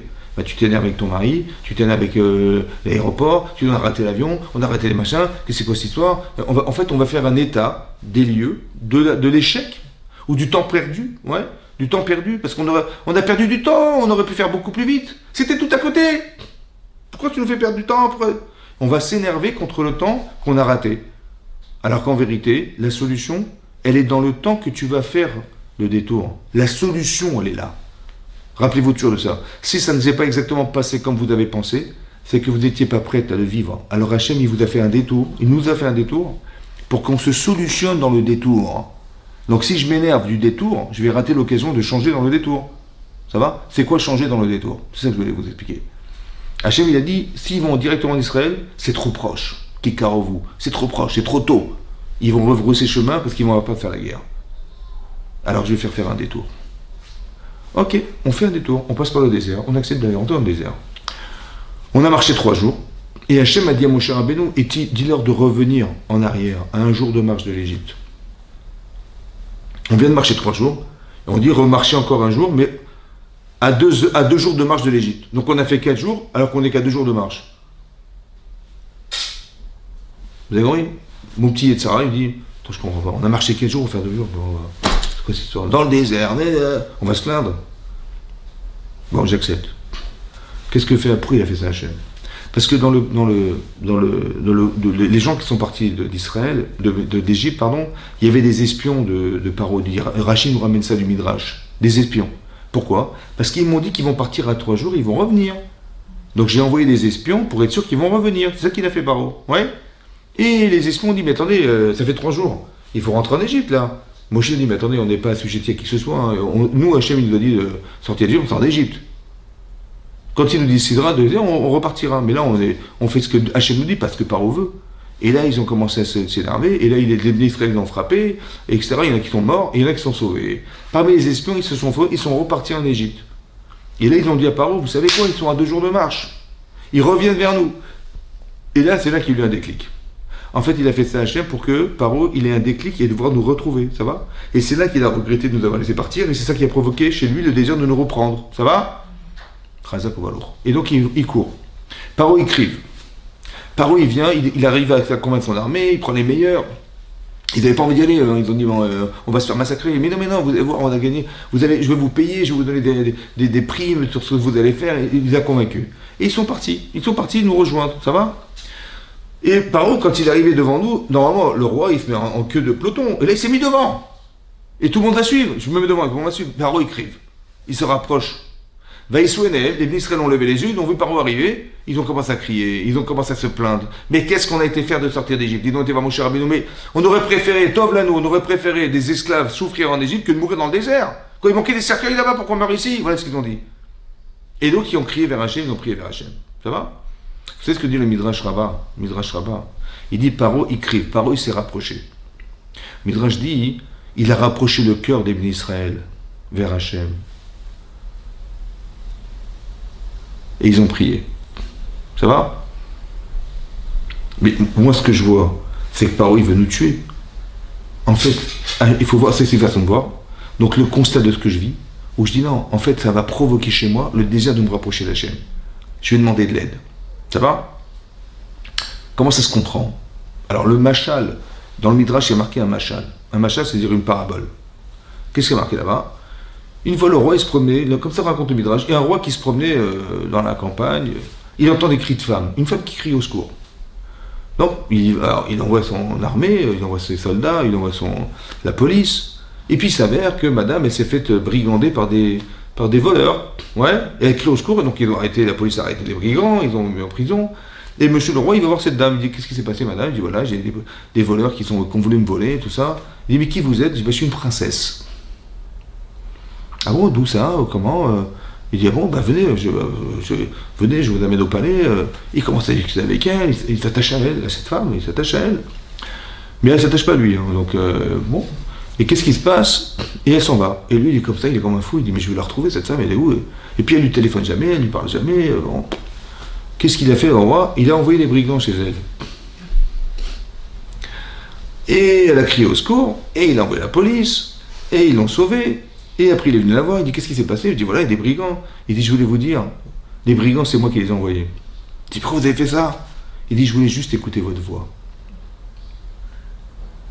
Vous avez compris ça? Ça, c'est le machal. Donc, le nimshal, c'est quoi? C'est qu'Hachem, il a fait exprès d'envoyer Paro pour qu'on l'appelle. Il avait langui notre voix. Vous avez compris ce que ça veut dire? Ça veut dire qu'Hachem, il voulait absolument qu'on le retrouve. Vous avez compris ça? Ça veut dire que la prière, c'est pas une solution pour nous débarrasser de nos problèmes. C'est pour se rapprocher d'Hachem. Moi, je croyais que la prière, c'était une solution. C'est le médicament. C'est pas ça. La prière, elle est là pour, en vérité, nous permettre de retrouver Hachem. Vous avez compris ce que c'est Hachem? C'est-à-dire que la émouna qu'on a eue en sortant d'Égypte, elle a suffi pour nous sortir d'Égypte. Mais elle ne va pas suffire pour recevoir la Torah. Alors Hachem, il va t'envoyer Paro pour que tu lui demandes de l'aide. Ça va? Et tu vas encore plus te rapprocher de lui. Et là, la mer va s'ouvrir. Et là, tu vas voir le couloir de la mer qui s'ouvre. Et tu cours dans le couloir. Et Paro et son armée te suivent. Et tu cours, ils vont nous rattraper. Ouais. Et Hachem, il renverse la mer sur les trucs, ouais, sur les Égyptiens. Ils meurent tous. On a vu Met al-Sefatayam, mais on a fait la Shira. Et là, il y a marqué Vayaminu B'Hachem, Uv Moshe Avdo. Ils ont cru en Dieu et son serviteur Moshe. Mais on était déjà croyants, déjà. C'est quoi, ils ont cru en Moshe et en Hachem? Non, en vérité, on a encore un autre niveau de croyance. Lequel niveau de croyance? Écoutez bien ce que je vous dis. Vous avez vu qu'Hachem, il a dit, je ne vais pas les envoyer en Pélishtim. Pourquoi? Parce qu'ils vont faire la guerre, ils vont retourner, ils vont brûler Shama. Ça va? Qu'est-ce que fait Hachem? Il envoie Paro. Oui? Qu'est-ce qu'on a dit à Moshe Rabbeinu? Mais qu'est-ce qu'on a été faire de sortir d'Égypte? Hein? Voilà, il arrive maintenant. On va tous mourir là. Il manquait des cercueils là-bas pour qu'on soit obligé d'en faire ici, j'ai pas compris. Mais j'aurais préféré rester un esclave là-bas que de mourir dans le désert. C'est ça qu'ils ont dit, oui? Vous avez compris ou pas? Qu'est-ce qu'ils ont dit? Ils ont dit ce qu'Hachem avait prévu. Pourquoi il nous a fait faire un détour? Alors que nous, on était sûrs de nous, hein, parce qu'on a dit, mais il a dit, mais si je vais leur faire la guerre, ils vont tellement trembler, ils vont retourner en Égypte. Mais c'est exactement ce qu'ils ont dit. Vous comprenez ce que j'en trouvais? Ça veut dire que ce qui nous est arrivé, c'est la thérapie de mon problème. J'ai dit ce qu'il avait pensé. Mais moi, je sais pas ce qu'il pense. Mais tu le sais maintenant, tu sais que tu étais à un niveau de faiblesse que tu n'avais même pas envisagé, hein, mais tu le sais maintenant. La preuve, c'est que quand ils sont arrivés, tu étais comme ça, tu as tremblé comme une feuille. Ça veut dire qu'il y a une différence entre la croyance et la capacité d'accepter la croyance. Il faut que tu aies du courage, il faut que tu sois forte, il faut que tu aies des convictions, il faut que tu sois sûr de toi, il faut que... Vous avez compris ça? Ça n'a rien à voir, ça, avec... Vous avez compris ça? Ça n'a rien à voir avec une croyance simplement religieuse. Et bien sûr qu'il faut croire en Hachem, évidemment. Mais est-ce que tu es en mesure de réaliser cette avodat Hachem? Alors ça dépend de ton charisme, ça dépend de ta force. Mais là, il faut que tu saches que tu n'es pas forcément très forte ou très fort. Alors on t'envoie des expériences de vie pour que tu saches. C'est-à-dire que le test que fait Hachem, il n'est pas pour dire, ah tiens, on va voir comment elle va réagir madame, et monsieur comment il va réagir. Non, c'est pas pour qu'il sache parce qu'il sait tout Hachem. Il voit, l'instant où je vous parle, il voit la fin des temps déjà. Donc il n'a pas un problème de savoir. Par contre, il veut faire savoir. Il veut faire savoir où t'en es. Ça va? Donc il t'envoie par haut, regarde comment tu réagis. Mais il y a des gens qui vont t'explainer, il y en a qui ont prié. Ça va? Mais ta capacité de réactivité, c'est ça qui est révélateur. Hachem, il veut savoir. Non, il veut te faire savoir où t'en es. Tu vois? Tu dis, mais c'est trop dur, ou j'ai fait bon, c'est ton niveau. Bah, il t'a fait savoir où t'en es. C'est ça qu'il veut faire Hachem. Vous avez compris ce que je veux dire? Et il y en a qui ont crié vers Hachem. Et cette émouna, hein, elle a permis de permettre à Hachem. Ça veut dire quoi? Hachem, il a fait exprès, écoutez-moi bien, il a fait exprès de nous mettre dans une situation où il n'y a pas d'issue. Tu sors d'Égypte, au bout de 3 jours, 4 jours, ouais, tu te retrouves dans la mer Rouge. À droite, à gauche, tu as le désert avec des animaux féroces qui étaient présents. Donc il y avait des lions, il y avait des tigres au pied du désert, à la frontière du désert. Derrière toi, tu as la mer, et devant toi, tu as la belle mer. Non. Et devant toi, hein, tu as les Égyptiens qui arrivent. Qu'est-ce que tu veux faire? Qu'est-ce que tu veux faire? Tu veux rentrer dans l'eau? Tu vas te noyer. Tu vas rentrer dans le désert, tu vas te faire manger. Et devant, quelles sont les solutions physiques? Elles sont où la solution? Elle est où la solution? Vous en avez une, vous? Hein? Non. Oui? Oui, mais la physique, physique. Il y en a une ou pas? Non. Donc Dieu, il veut nous massacrer, quoi. Ben, soit tu meurs de noyer, soit tu meurs mangé par les animaux sauvages, soit tu meurs de la guerre. Il veut nous tuer. C'est ce qu'ils ont cru, en fait. Mais est-ce que c'est logique? Ben non. Seulement sur le moment, tu n'as pas le temps de réfléchir. Là, je vous le dis avec sérénité. Mais est-ce que tu as le temps de réfléchir? Tu as le temps de réfléchir? Non, tu es en panique. Donc tu dis, bah, en fait, pourquoi il a fait ça, Hachem? Parce que ta réaction, c'est ce que tu es. Ta réaction, c'est ce que tu es. Si tu dis, mais qu'est-ce que vous auriez fait, vous? Je dis, bah, moi, j'aurais prié, moi, j'aurais fait, j'aurais fait. En fait, t'en sais rien, quoi. Mais tu sais quand tu vas savoir? Quand tu n'auras pas le temps de réfléchir. Quand tu vas devoir répondre systématiquement devant quelque chose qui est subi. Comment tu vas faire? Mais c'est ta réaction, c'est la vérité. C'est ça que tu es, en fait. Soit tu es un frileux, soit tu es un courageux. Soit tu as confiance en Dieu. Vous avez compris ce que je veux dire? C'est là que tu vas le savoir. C'est pour nous faire savoir, en fait, qu'il a fait ça, Hachem. Pour nous faire savoir où est-ce qu'on en est. Soit tu te plains, soit tu es quelqu'un qui fait des constats. Tu dis, voilà, j'ai constaté, voilà, j'ai constaté. Soit tu dis, non, mais qu'est-ce que ça veut dire? Qu'est-ce que ça m'apporte? Vous avez compris? Voilà. Et ça, c'est différent, ça. Qu'est-ce que je deviens par l'événement? Qu'est-ce que j'ai appris d'être? Comment je vais être? Ça, c'est important, ça. C'est ça qui n'a jamais voulu. Et ceux qui n'ont pas cru, ils ont été sauvés par ceux qui croyaient. Et la mer va s'ouvrir pour eux, vous comprenez? Ça veut dire, le principe, il est de base, il est le suivant. Quand vous voyez que vous ne pouvez rien faire, il y a des gens qui attrapent des ulcères à l'estomac parce qu'ils ne peuvent rien faire. Ça va? Tu dis, mais comment je vais faire et comment on va faire? Ils attrapent des maladies. Mais c'est pas ça qu'il faut dire. C'est que quand tu ne peux rien faire, il faut te dire, c'est une occasion de le laisser faire. Vous avez compris ça? C'est de l'inviter à faire. Mais c'est ça qu'il veut Hachem. Parce que pourquoi il m'a mis en étau dans une situation aussi difficile? Il sait bien que je m'en sortirai jamais. J'ai pas de solution, moi. Tu veux faire la guerre, tu peux pas. Tu veux rentrer dans le désert, tu peux pas. Tu veux rentrer dans la mer, tu peux pas. Et je le sais, je peux rien faire. Donc c'est une invitation à le laisser faire. Ça veut dire que là, Hachem, il va intervenir à 100% pour vous. Dans la vie, on fait du 50-50. Tu dis, je travaille, je machin, je gagne ma vie. En fait, tout ça, c'est un cadeau de je vous rassure. Hein. Mais je le vois pas, en fait. Les clients ne sont pas venus comme ça. Mais si, j'ai fait la pub, j'ai fait les machins, j'ai tout fait. J'ai tout préparé, j'ai préparé bien structuré mon travail, j'ai trouvé mon produit, j'ai fait la pub, j'ai mis un graphisme, normal. Ben, l'autre, il fait la même chose, il n'a rien, tu vois. C'est Mina Shamaïm, c'est Hachem, il décide, vous avez compris. Mais moi, je crois que c'était moi, mais non, c'est Hachem. Mais quand est-ce que tu vas savoir que c'est lui, vraiment? Ben, quand tu peux rien faire, et tu fais appel à lui, eh ben, tu verras que c'était lui. À 100% lui. Si c'était lui à 100%, c'est aussi lui à 100%. C'est jamais lui à 50%.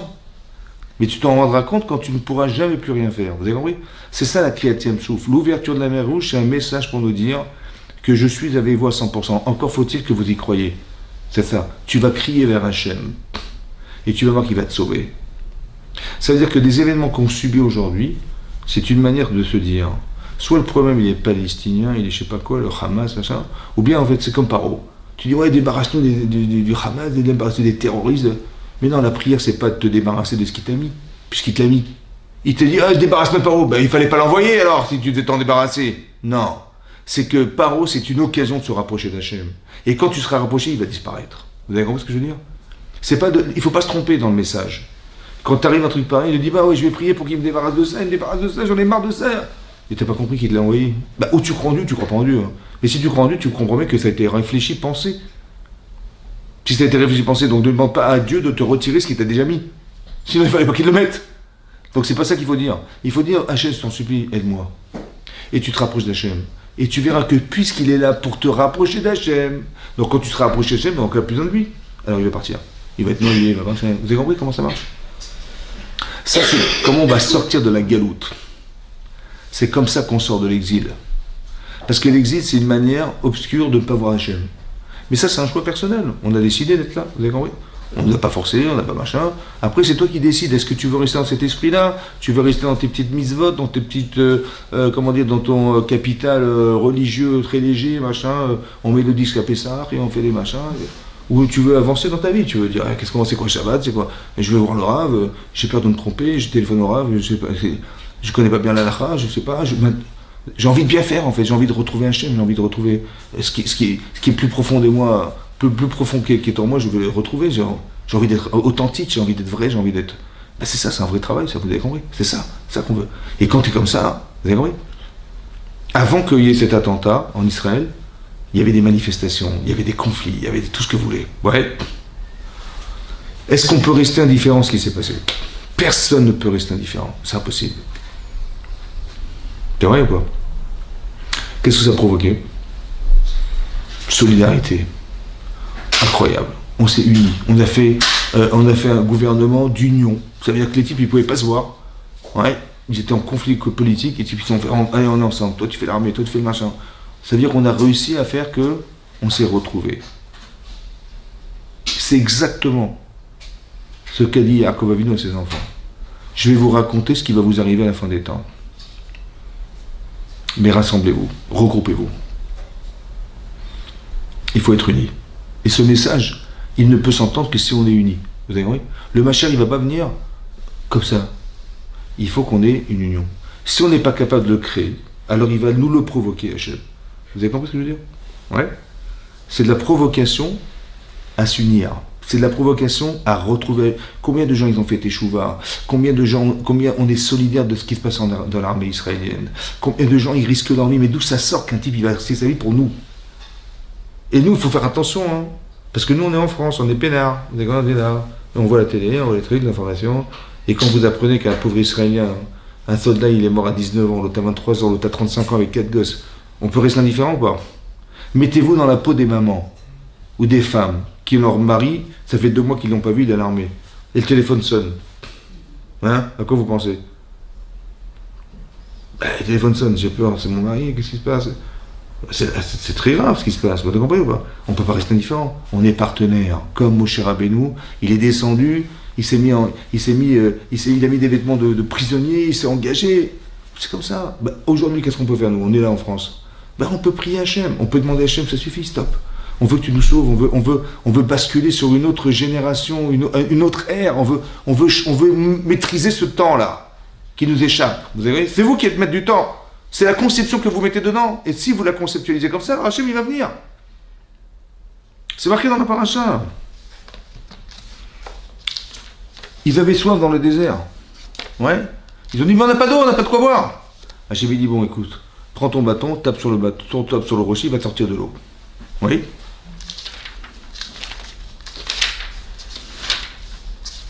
Je vous lis ce qui est marqué, hein. Marqué comme ça. Il est marqué Veikra, marqué comme ça. Il dit Omed lefanecha, Sham alassour. Donc moi, dit Hachem, je me tiens devant toi, devant le rocher. Bachorev, donc dans l'endroit de Chorev, c'est le Arsinaï, le mont Sinaï s'appelle Chorev. Veikita batsour, et tu frapperas le rocher. Veyetsu mimenu maïm, et sortiront de l'eau. Les chataha, et le peuple boira cette eau. Donc il va faire un truc incroyable, que du rocher sortira de l'eau. Il va se briser, le rocher, il va sortir, il va jaillir de l'eau d'un rocher. C'est impensable. Vayasken Moshe, il est né comme Israël, donc il a fait ça aux yeux d'Israël, il a fait ça. Ok, donc il a frappé comme il fallait. Vaikresh Makom, Massa Meriva. Il a appelé l'épreuve de la dispute. Le Nes ou le miracle de la dispute. Al-Riv, Ben Israël, parce que les Israël sont disputés avec Moshe Rabbeinu en prétextant, on n'a pas de quoi boire, il faut qu'on boive, on a. Al-Nasatam et Hachem, parce qu'ils ont éprouvé Hachem. Parce que Moshe leur a dit, mais qu'est-ce qu'on est nous? Vous voulez vous plaindre devant moi, mais c'est pas moi, c'est Hachem. En disant, mais on n'a pas de quoi boire, machin. Vous n'avez pas compris qu'il a fait exprès de vous assoiffer pour que vous lui demandiez de l'eau? Vous n'avez pas compris ça? Et vous vous êtes plaint, ce qui nous arrive, c'est pas ça qu'il fallait faire. Il fallait pas se plaindre, il fallait demander à Hachem sans supplie. Voilà, on a besoin de boire. C'était une manière de se rapprocher encore et encore d'Hachem. Les morts, regardez ce qu'ils ont dit. Ayesh Hachem bekiabunu maïn. Est-ce que Hachem se trouve parmi nous ou pas? C'est grave, hein? Voilà ce qu'ils ont dit. Il dit, on est dans le désert, on n'a pas de quoi boire, on n'a pas manger. Mais Dieu, il est là ou il n'est pas là? Voilà ce qu'ils ont dit. Et tout à coup, Amalek est arrivé. Il va y avoir Amalek. Ça veut dire que si ta réalité, c'est que tu ne vois pas Hachem, alors Hachem, il envoie Amalek pour que tu fasses des prières pour te sortir d'Amalek. Vous avez compris comment ça marche ou pas? C'est-à-dire que l'agressivité extérieure, elle vient peut-être d'un manque d'agressivité personnelle. Pourquoi tu t'échappes? Pourquoi tu dis, mais il est où Dieu? Pourquoi tu fais des constats? Voilà ce qui m'arrive. Essaie de comprendre que tout ça, ça a un sens. Essaie de comprendre que ça peut que t'aider. Ouais. Plutôt qu'à chaque fois de répéter, voilà ce qui m'arrive et voilà ce que machin. Essaie de comprendre que tout ça, c'est de la provocation. Voilà, Amalek qui arrive, qu'est-ce que tu fais maintenant? Bah, tu vas prier. Qu'est-ce que tu vas faire? Bah, tu vas prier. Et ta prière, elle va te sauver d'Amalek. C'est comme ça. Parce qu'Hachem, il veut que tu le retrouves. C'est ça qu'il veut, Hachem. Il veut absolument créer ce lien avec nous. Il le veut, ce lien. C'est comme un père qui veut retrouver ses enfants. C'est exactement pareil. Et donc, quand on échappe à ses parents, bah, les parents, ils nous courent pareil, ils nous cherchent partout. Et ils créent des situations. La différence, c'est que nos parents, ils nous cherchent partout. Mais lui, il crée des situations qui vont nous obliger à faire appel à lui. C'est un peu différent. Mais c'est ce qu'il fait, en fait. Vous avez compris? Donc, toute cette agressivité extérieure n'est que le rapport, en fait, est mal négocié dans notre part avec Hachem. Alors, il est obligé de faire ça pour arriver à faire qu'il y ait de la solidarité, parce qu'il veut faire venir le Mashiach. Vous avez compris? Il veut que ça s'arrête un jour. Mais ça doit venir de nous. Il faut que ça vienne de nous. Il faut qu'on ait envie que ça se passe comme ça. Il faut qu'on ait envie qu'il règne un jour ici. On a envie de retrouver un jour. C'est ça qu'il veut. C'est ça. Vous avez compris? Et si on est capable de faire ça, alors les choses elles seront différentes. Mais c'est ça qu'il essaie d'organiser. Il ne faut pas se tromper. Pour ça, il ne faut pas se dire, ouais, bon, les choses vont passer. En fait, c'est très dommage de rater l'occasion de faire que le Mashiach il arrive. En disant, bon, ben, c'est vrai, ils vont faire la guerre, ils vont nous débarrasser du Hamas, et après on verra, peut-être on fera 2 étapes. En fait, c'est du bidon, c'est pas ça qu'on veut. Tout ça, c'est. Tu dis, par où il est là, qu'est-ce qu'on fait? On fait la guerre, on fait pas la guerre. Mais non, on s'en fout. C'est juste une occasion de dire, écoute, rapproche-toi d'Hachem. Parce que ce que tu as besoin de vivre demain, ça dépend du présent. Tu vas recevoir la Torah, il faut être une émouna. Il faut la émouna. Tu l'as pas. Alors je t'envoie par où? Et que tu vas te rapprocher de moi, et là, c'est ce niveau que tu atteins, alors il te permettra de recevoir la Torah. Ce qu'on est en train de vivre devrait nous permettre d'accéder à autre chose. C'est ça qu'il faut comprendre. C'est ça qu'il faut comprendre. Donc l'espoir qu'on a, c'est de comprendre ce que je vous explique ce soir. C'est d'essayer de se dire, bah oui, c'est ça qu'on veut. On veut qu'Hachem y règne sur la terre. On veut qu'on retrouve Hachem. Tous les privilèges qu'on a au Beth Amikdash qui ont disparu, on veut le retrouver. On veut avoir la Shrina. On peut pas. C'est comme d'expliquer à quelqu'un, c'est quoi le Shabbat? Ben, je vais t'expliquer, Shabbat, on mange de la dafina, d'autres ils mangent de la pkeila, on met un peu de boucha sur la table, on dit des livrets Torah et on chante avec nos enfants. Super. Et après, ben, on peut pas sortir dehors, on peut pas prendre la voiture, on peut pas prendre l'ascenseur, on peut pas... C'est ça Shabbat, franchement, c'est Shabbat. On peut pas expliquer aux gens. Mais spécial, quand tu es dans le Shabbat, il y a quelque chose de spécial dans le Shabbat. Tu peux pas l'expliquer, c'est vrai ou pas? Ben, c'est exactement ce qui va se passer, mais 1 milliard de fois plus à la fin des temps. C'est qu'on peut pas l'expliquer. Je ne peux pas vous dire, on ne peut pas dire ce que c'est, mais c'est sûr il y aura une plénitude incroyable. On va se sentir aimé d'Hachem et se sentir aimé Hachem, on va sentir des choses incroyables. Comme un peu des gens, vous savez qu'il y a des gens qui sont morts cliniquement, ouais, et ils sont revenus sur Terre. Et ils ont dit que c'était très très dur de revenir parce qu'on se sentait tellement bien, il y avait un tel amour d'Hachem et tout ça que s'il fallait faire un choix, c'était très compliqué de dire non pour ça et de revenir sur Terre. Et ils l'ont refait et ils ont dit voilà ce qu'on a ressenti. Mais ça veut dire que c'est le là-bas, quoi. Vous avez compris, c'est quelque chose de très, très spécial. Et ça ne peut pas s'expliquer. C'est des niveaux d'amour et de sentiments très profonds, de satisfaction personnelle qu'on ne peut même pas expliquer aux gens. C'est un peu comme Shabbat. Tu ne peux pas l'expliquer, mais tu peux que le vivre. Je t'invite Shabbat, tu verras. Moi, je ne peux pas t'expliquer. Mais je t'invite Shabbat, viens à la maison, tu verras une atmosphère qui est incomparable. On est dans une atmosphère qu'on ne peut pas expliquer. C'est comme ça. Voilà. Et ben c'est ça qu'on espère d'être Hachem. Que voilà, on soit dans le bel esprit, qu'Hachem nous envoie le Mashiach. Amen, Kenny Ratson. Amen.